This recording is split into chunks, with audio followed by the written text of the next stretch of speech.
भारत के 5 अनजाने रहस्य जिनका आज तक कोई पता नहीं लगा पाया। नंबर 3 वाला तो है सबसे अजीब। नंबर 1, वृंदावन का मंदिर। वृंदावन में एक ऐसा मंदिर है जो अपने आप ही खुलता है और बंद होता है।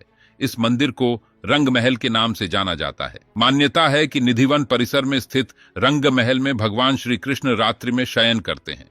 मंदिर में हर रोज प्रसाद के तौर पर माखन मिश्री रखी जाती है। इसके अलावा भगवान कृष्ण के सोने के लिए पलंग भी रखी जाती है। सुबह जब मंदिर खोला जाता है तो ऐसा लगता है कि इस बिस्तर पर कोई सोया था और प्रसाद भी ग्रहण किया है। सबसे हैरान करने वाली बात यह है कि अंधेरा होते ही इस मंदिर के दरवाजे अपने आप ही बंद हो जाते हैं। नंबर 2, अलेया भूत लाइट। पश्चिम बंगाल का दलदली इलाका भी रहस्यों को अपने आप में समेटे हुए है। कहा जाता है कि यहां पर कई बार रहस्यमयी रोशनी देखने को मिलती है। स्थानीय लोग बताते हैं कि यह रोशनी मछुआरों की आत्माएं हैं जिन्होंने मछली पकड़ते समय किसी वजह से अपनी जान गंवा दी थी। यह भी कहा जाता है कि जो मछुआरा इस रोशनी को देखता है या तो वह रास्ता भटक जाता है या उसकी जल्द ही मौत हो जाती है। दलदली क्षेत्रों से कई बार मछुआरों के शव बरामद किए गए हैं, लेकिन स्थानीय प्रशासन यह नहीं मानता है कि ऐसा भूतों की वजह से हुआ है। वैज्ञानिकों ने आशंका जताई है कि दलदली क्षेत्रों में अक्सर मीथेन गैस बनती है। उससे किसी तत्व के संपर्क में आने के रोशनी पैदा होती है। नंबर 3, रूपकुंड झील। भारत में ऐसी कई झीलें हैं जो रहस्यमयी हैं। हिमालय की रूपकुंड झील की कहानी भी कुछ ऐसी ही है। साल 1942 में यहां पर ब्रिटिश के फॉरेस्ट गार्ड को सैकड़ों नरकंकाल मिले थे। आज भी झील में मानवों के कंकाल और हड्डियां पड़ी हुई हैं।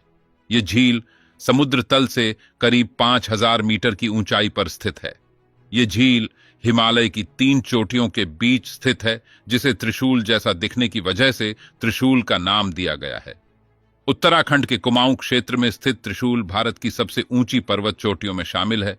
रूपकुंड झील को कंकालों की झील भी कहा जाता है। मानव विज्ञानी और वैज्ञानिक इस रहस्य को जानने के लिए अध्ययन में लगे हुए हैं। नंबर 4, जतिंगा गांव। असम के दिमा हासो जिले की पहाड़ी में स्थित जतिंगा घाटी पक्षियों का सुसाइड पॉइंट के तौर पर काफी मशहूर है। जतिंगा गांव में मानसून बीत जाने के बाद एक ऐसा आवरण बनता है कि स्थिति धुंध पड़ने के समान हो जाती है और इसी समय गांव में एक अजीब घटना होती है। दरअसल यहां के स्थानीय और प्रवासी पक्षियों में एक अजीब व्यवहार परिवर्तन देखने को मिलता है। हर साल सितंबर महीने में जतिंगा गांव पक्षियों की आत्महत्या के कारण सुर्खियों में आ जाता है।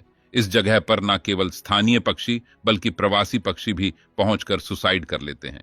इस वजह से जतिंगा गांव काफी रहस्यमय माना जाता है। आत्महत्या करने की प्रवृत्ति तो इंसानों में आम है, लेकिन पक्षियों के मामले में ये बात एकदम अलग हो जाती है। जतिंगा गांव में पक्षी तेजी से उड़ते हुए किसी इमारत या पेड़ से टकरा जाते हैं, जिससे उनकी मौत हो जाती है। ऐसा इक्का दुक्का नहीं बल्कि हजारों पक्षियों के साथ होता है। सबसे अजीब बात तो यह है कि ये पक्षी शाम 7 से रात 10 बजे के बीच ही ऐसा करते हैं, जबकि आम मौसम में इन पक्षियों की प्रवृत्ति दिन में ही बाहर निकलने की होती है और रात में वे घोंसले में लौट जाते हैं। यह आज भी रहस्य है। नंबर 5, लटकते खंभे का रहस्य। आंध्र प्रदेश का वीरभद्र मंदिर विजयनगर साम्राज्य के वास्तुशिल्प शैली का एक शानदार नमूना है और इसमें स्थित विशाल नंदी मूर्ति, फ्रेस्को पेंटिंग्स और नक्काशी जैसे आकर्षक फीचर्स के अलावा इसके लटकते खंभे जिज्ञासा उत्पन्न करते हैं। कुल मिलाकर मंदिर में 70 खंभे हैं। हालांकि दूसरों के विपरीत उनमें से एक जमीन के संपर्क में नहीं आता है। ऐसा माना जाता है कि खंभे के आशीर्वाद के लिए नीचे कुछ स्लाइड करके आशीर्वाद प्राप्त किया जा सकता है।